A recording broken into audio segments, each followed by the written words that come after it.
Students, today I am going to explain on the shallow foundations in geotechnical engineering.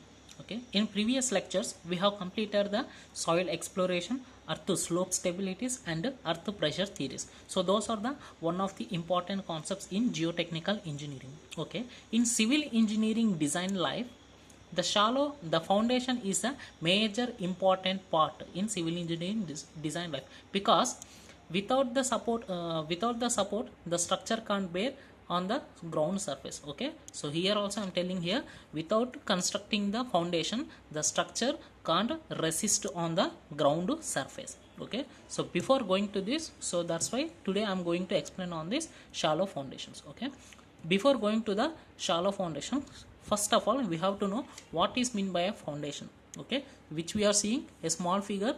This is a foundation figure. Okay, so what is meant by foundation means, foundation is the major component in civil structure which transmits the load from superstructure to the soil. Okay, for example, this is the ground layer. See here I have drawn a small figure. This is a ground level.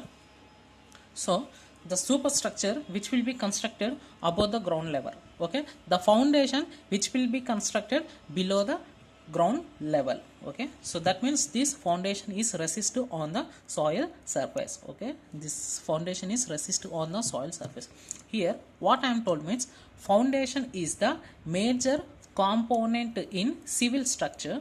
So it transmits the load, it transmits the total load. What total load? The whole superstructure, the total load which is coming from the superstructure, it transfers to the soil by the helping of the foundation. So that's why foundation is considered. Okay, here what will be happen?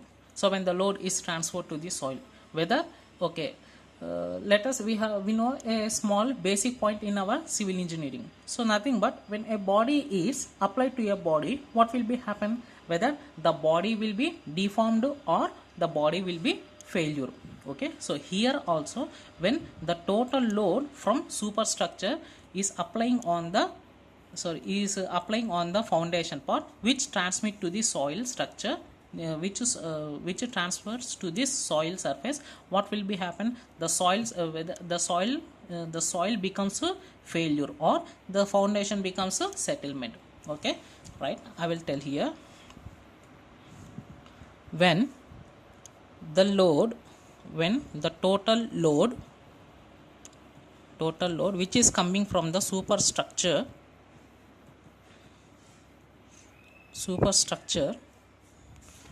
transferred to the soil, so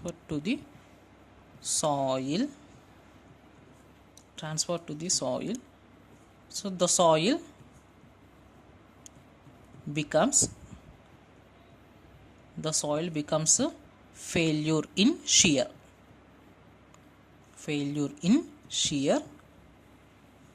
and next the foundation becomes settlement. Okay, becomes a settlement, nothing but a movement of downwards.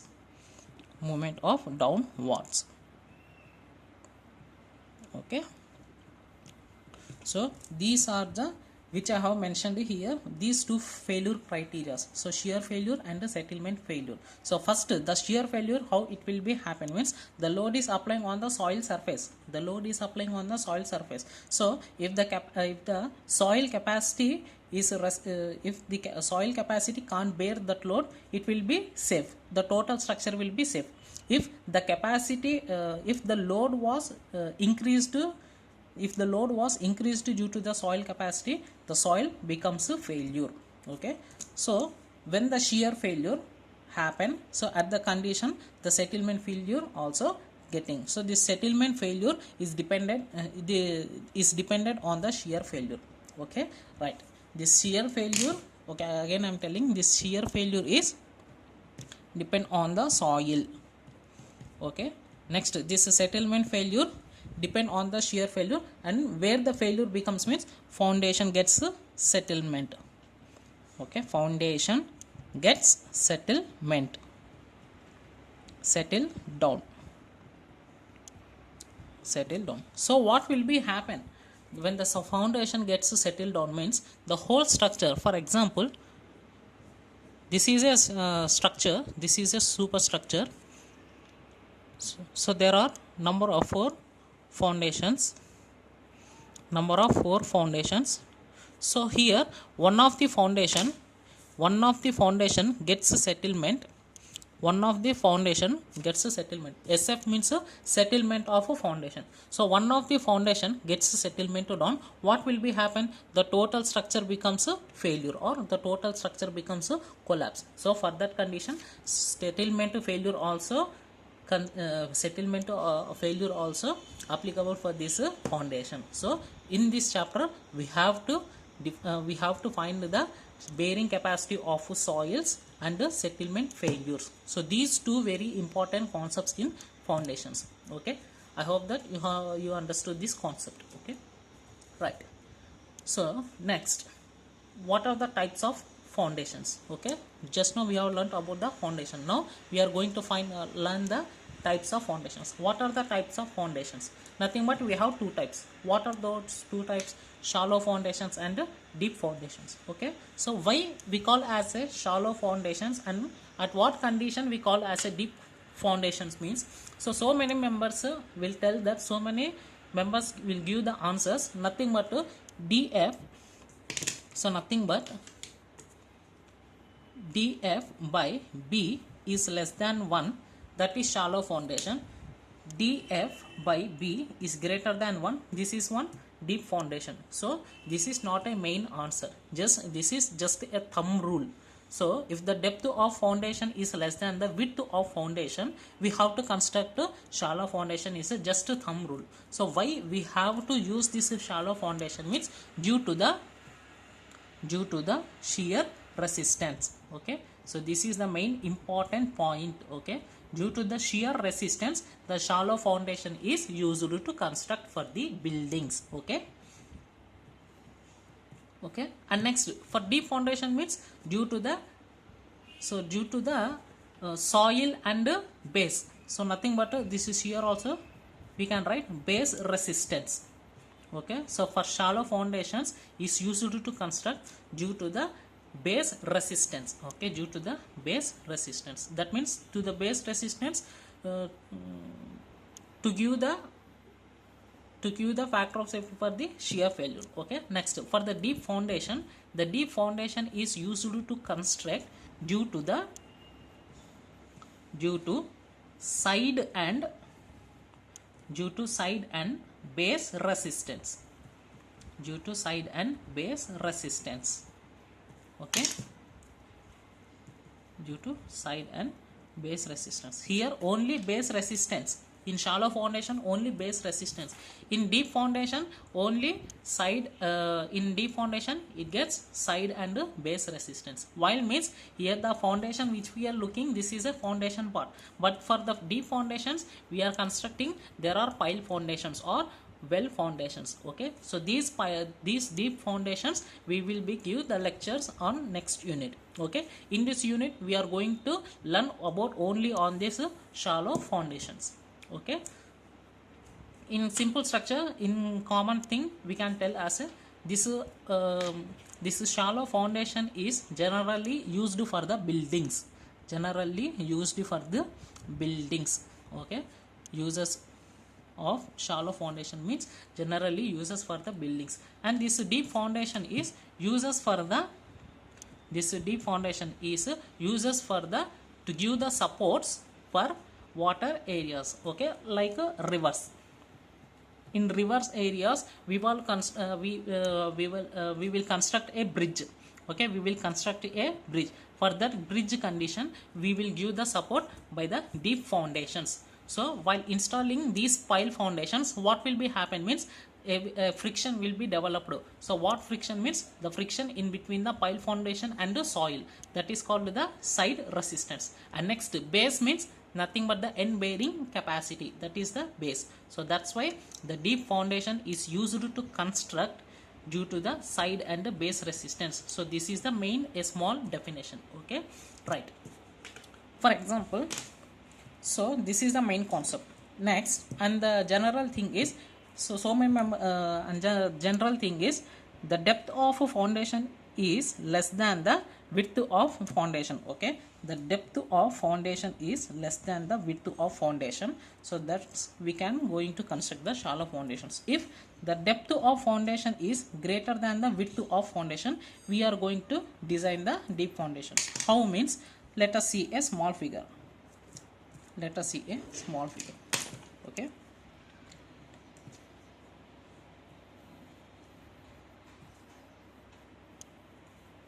so first of all, this is a one of the area. So in this area the soil was excavated. Okay, the total soil was excavated. The total soil was excavated. So this is a column, this is a column, this is a column, this is a footing, this is a footing.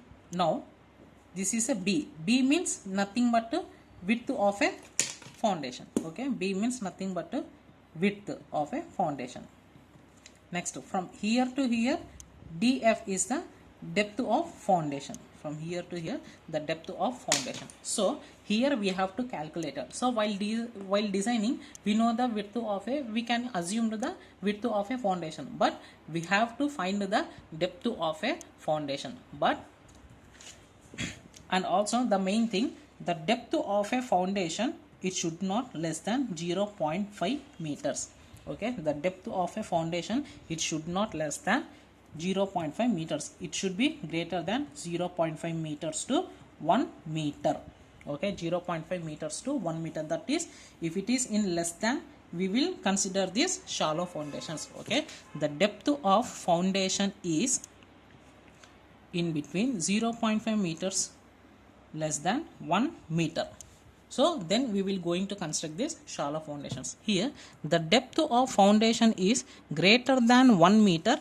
We will going to construct deep foundations. Okay, for example, we want to know, if we want to know this depth of foundation, so how can we know? Means just a general thing. In Rankin's the Rankin's theory, he has given to find the minimum depth of foundation. Nothing but he has given df equals to q by unit weight into 1 minus sine phi by 1 plus sine phi whole square. Okay, here q means total load kilonewton per meter square. Nothing but this total load is coming from the superstructure. Next, unit weight of the soil. Okay, unit weight of the soil, kilonewton per meter cube. Okay, so totally this is the Rankins earth pressure formula, Ka.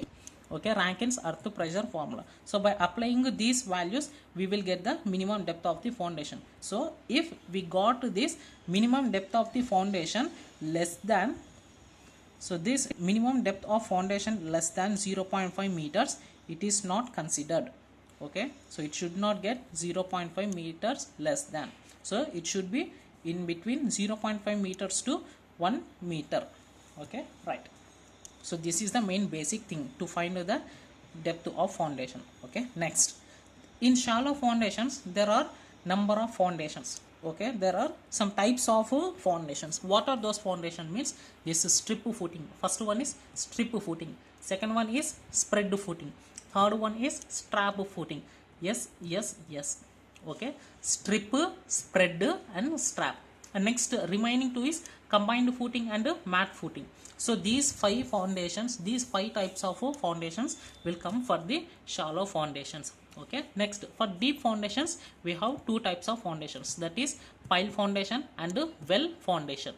Okay, so generally the using in our daily lives, which we are in our daily lives, we will see some of this construction will be going around our surfaces. Okay, so there for building purpose these shallow foundations will be used. Okay, example, these shallow foundations will be constructed for the buildings. What type of buildings? Means nothing but residential buildings, institutional buildings and commercial buildings. Commercial building means nothing but a small shopping complexes. Okay, just a small shopping complexes, not for the shopping malls. The shopping malls is different, shopping complexes is different. Just to design to construct the different types of the buildings, we will consider the shallow foundation. Okay, in deep foundation, the pile foundation is used. The pile foundation is used for shopping malls. This pile foundation is used for shopping malls or any bridge structures. Okay, shopping malls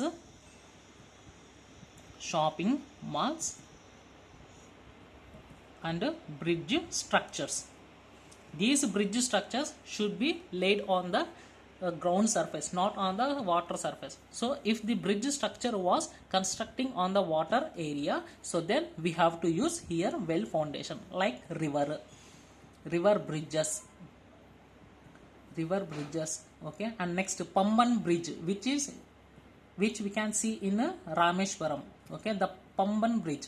So the well foundation is used to construct at river areas or ocean areas. Okay, like a Pamban bridge, and Pamban bridge is the main example for the well foundation. Okay, next for pile foundation, we can construct at shopping malls and bridges. The bridges are nothing but the bridges are nothing but laid on the road surfaces. Okay, right. So these are the types of the foundations, and next I will explain this total 5 types of the shallow foundations. Okay, right. So first one, so here which we are seeing, there are 5 types of foundations. First one is strip footing, second one is spread footing, third one is trap footing, fourth one is combined footing, fifth one is mat footing. Okay, so at which conditions these types of footings we will be called means. So here first one, strip footing. So strip footing is why we will call means, for example, to design the retaining wall, so directly we should not construct the wall. So we have to give the basic foundation. So at the starting, in the starting video, I have explained that. So without basic structure, so the structure cannot lay on the soil surface. Okay, the basic structure means nothing but the foundation. So without constructing the foundation, without constructing the footing, the structure and the columns should not be not going to be constructed. So for that purpose, if we are going to construct the retaining wall, this retaining wall should laid on the foundation. This retaining wall should laid on the foundation. Okay, so here strip footing is considered when the length is 2 times greater than width of a foundation. Okay, for example, so this is a foundation, this is a width of foundation. Next, how to consider means length means this is the length. Okay, this is the length. L is the length of foundation. That means Y means this is the retaining wall. This retaining wall will be placed above on the strip footing. So that means this strip footing is provided for the foundation to carry the load bearing the whole area. Okay, to carry the load bearing. So strip footing means nothing but we can tell as a when the length is 2 times greater than the width of a foundation. Okay, next second one, spread footing. So this is for strip footing, retaining wall is the small example. Okay,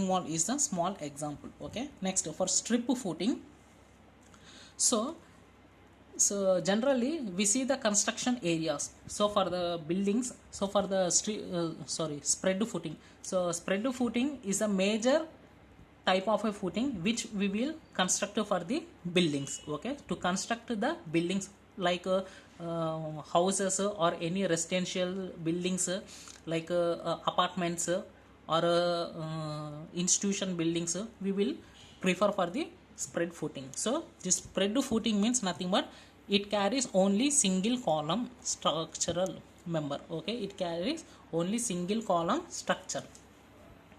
Okay, it carries only single column. So just this is the foundation part. So this red mark is a foundation part. So on this foundation part only single column will be laid. So this spread footing also called as a isolated footing, or it may called as a stepped footing. Okay, stepped footing. Why we will call as a stepped footing means, so for sometimes if the house was ground plus 6 stories or 7 stories, in that condition we will use this stepped footing. So this is a stepped footing. So if we are going to construct only 2 stories, nothing but G+2, we will consider this type of footing. Okay, so this is also one type of a stepped footing. Okay, this is also one type of a stepped footing. So this here we will get a stepped. Okay, next, third one.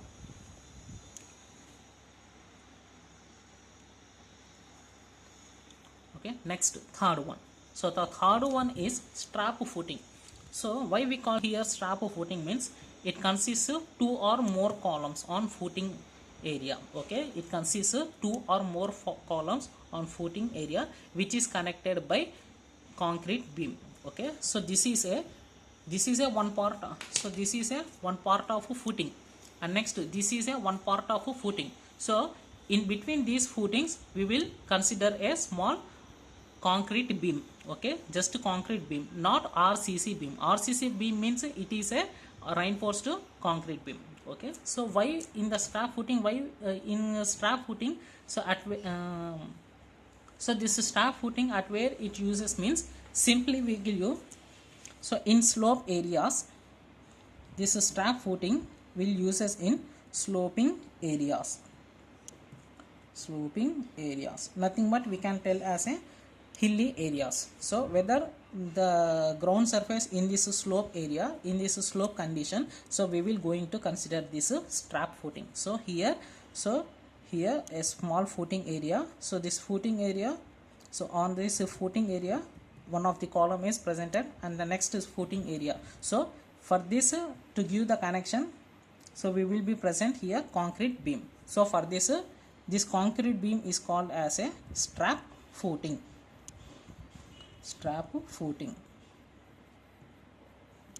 Okay, right. Next, fourth one, combined footing. Okay, so this combined footing is, so sometimes we will be constructed for our building purposes also. Okay, why means, when the column is facing at each other. Okay, for example, this is a one of the column. These 2 columns are facing at each other in same distance, then we will going for the combined footing. Okay, for example, so think this is a layer of a area. So this is a one of the area we are going to construct any house or any building. So here I have excavated a soil.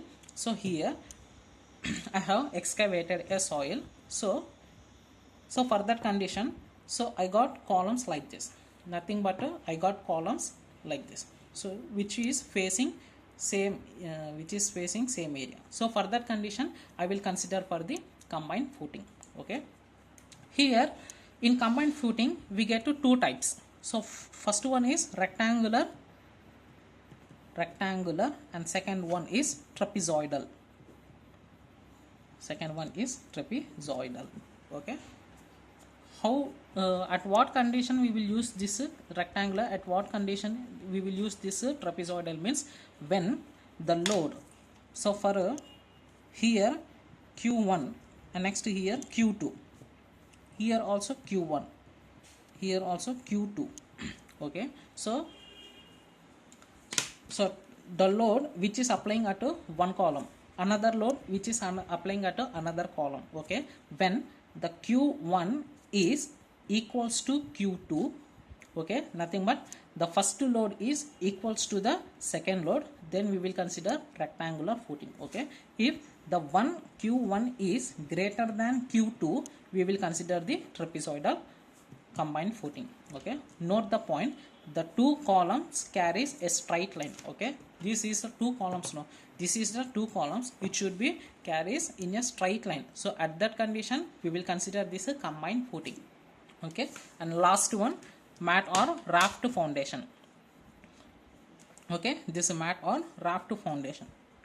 So here this mat or raft foundation, generally when the building or any type of a structure is in very high, at that condition, so we will use this mat or raft foundation. How will be look means, for example, this is a, so just assume, so this whole area is a, this is a plot area. So in this plot area I have to construct any high raised structural building. So for that, what I have to do means, what I will do means, in this area I will excavate the soil, total excavate a soil, and and construct a small slab area. Okay, construct a mat area, look, which I have mentioned here the figure. Okay, so that means in the in mat foundation it carries number of columns in the single footing area. Okay, to transmit the total load on the soil of large footing area. Okay, so that means, for example, just we can say means, the mat foundation consists number of columns on the footing area, Okay, so this is a mat or raft foundation. Okay, thank you.